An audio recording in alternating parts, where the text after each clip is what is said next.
Complaint ఇవ్వడం జరిగింది. So ఈ కాంప్లైంట్ ఇచ్చిన తర్వాత ఎఫ్ఐఆర్ రిజిస్టర్ చేసి మన లోకల్ పోలీసు ఎవరైతే ఉన్నారో చేగుంట పోలీసు ఒక కార్ని, ఇది హుండై గ్రాండ్ i10 కార్ని ఐడెంటిఫై చేయడం జరిగింది సీసీటీవీ ఫుటేజ్లో. అందులో ఎలా ఐడెంటిఫై చేశారంటే ఈ హుండై గ్రాండ్ i10 కార్ కూడా ఈ అఫెండర్స్ ఎవరైతే ఉన్నారో వాళ్ళు మనీ ట్రావెల్స్ అని మేడ్చల్లో రెంట్కి తీసుకొని దాన్ని అఫెన్స్ చేయడానికి ఉపయోగించడం జరిగింది. సో ఈ అఫెన్స్ యొక్క ముఖ్య ఉద్దేశం ఏంటి అంటే ఇందులో ముఖ్యమైన పాత్ర ఎవరు అంటే మాసాని మహేష్. ఇతను resident of Nagireddypet mandal, Kamareddy district. ఇతను ఎయిర్టెల్ కంపెనీలోనే వర్క్ చేస్తా ఉన్నాడు, సప్లై సూపర్వైజర్ సప్లైగా చేస్తా ఉన్నాడు. సో ఈ బేస్ బ్యాండ్ యూనిట్స్ ఏవైతే ఉన్నాయో mainly Airtel communication, cell phone tower ఏదైతే ఉందో కమ్యూనికేషన్ కు ఉపయోగపడుతుంది. అది తీసేసినప్పుడు ఫోన్ సిగ్నల్స్ మాత్రం రావు.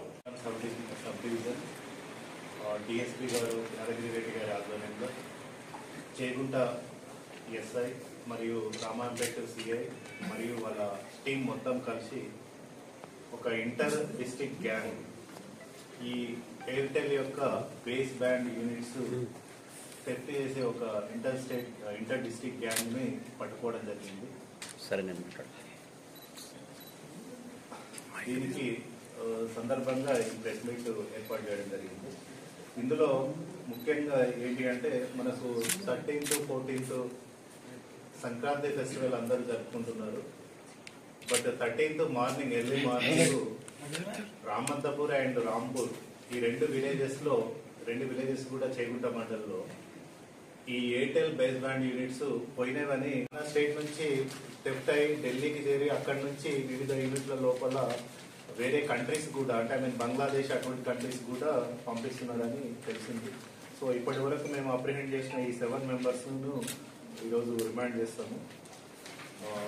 తర్వాత దీనికి మన తూప్రాన్ డిఎస్పీ గారు, additional SP and SHO, local SHO, CI Ramayampet వీళ్ళందరూ కూడా వాళ్ళ టీంతో పాటు బాగా కష్టపడి ఈ ఇంటర్ డిస్ట్రిక్ట్ గ్యాంగ్ ని పట్టుకోవడం జరిగింది.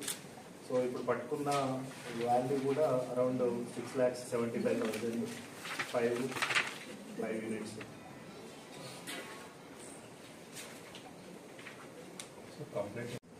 సో దీని యొక్క కాస్ట్ కూడా మార్కెట్ లో చూస్తే 5G communication around 3 to 5 lakhs ఉంది. తర్వాత ఇది 4G communication 2 lakhs to 3 lakhs ఉంది.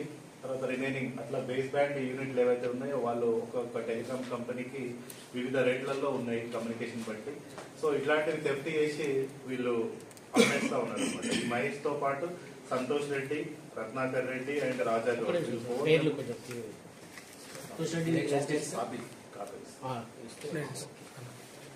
మాసాని మహేష్, తర్వాత సంతోష్ రెడ్డి ఇతను కూడా కామారెడ్డి డిస్ట్రిక్ట్, రత్నాకర్ రెడ్డి ఇతను కూడా కామారెడ్డి డిస్ట్రిక్ట్, రాజా గౌడ్ ఇతను కూడా కామారెడ్డి డిస్ట్రిక్ట్. వీళ్ళందరూ కూడా 4 మెంబర్స్. వీళ్ళు ఇట్లాంటి అఫెన్సెస్ దాదాపు ఒక 1 year నుండి దాదాపు 26 అఫెన్సెస్ వేరే డిస్ట్రిక్ట్ లో చేశారు. అందులో మెదక్ లో 9 కేసెస్ రిజిస్టర్ అయినాయి. తర్వాత కామారెడ్డి డిస్ట్రిక్ట్ లో 5 కేసెస్, సిద్దిపేటలో 1, సైబరాబాద్ లో 6, సంగారెడ్డిలో 3, మొత్తం టోటల్ 24 పోలీస్ స్టేషన్స్ లిమిట్స్ లో 26 కేసెస్, 26 అఫెన్సెస్ చేయడం జరిగింది. బట్ ఇప్పటి వరకు ఓన్లీ 10 కేసులు మాత్రమే రిజిస్టర్ అయినవి. అందులో మెదక్లో రిజిస్టర్ అయిన కేసులే దాదాపుగా 9 ఉన్నాయి. ఇందులో ప్రాపర్టీ రికవరీలో total 5 base band units recording చేయడం జరిగింది. వీళ్ళు థెఫ్ట్ చేసిన తర్వాత రిసీవర్స్ కి అమ్ముతా ఉన్నారు. రిసీవర్స్ ఒకరు మైసాని అనిల్ అని ఇతను బొల్లారం ఈసాల బజార్లో ఉంటున్నాడు. మహమ్మద్ అఫ్రోజ్ పాషా గోలక్పూర్ ముషీరాబాద్ ఏరియాలో ఉంటున్నాడు. సో పగిడిపల్లి అశోక్ ఇతను కూడా కామారెడ్డి డిస్టిక్ కేఎల్ఆర్ వెంచర్ మేడ్చల్లో ఉంటున్నాడు. వీళ్ళు రిసీవర్ తీసుకొని అంటే తక్కువ రేటుకి, దాని కాస్ట్ చూస్తే అరౌండ్ 2 lakhs ఉంటే దాన్ని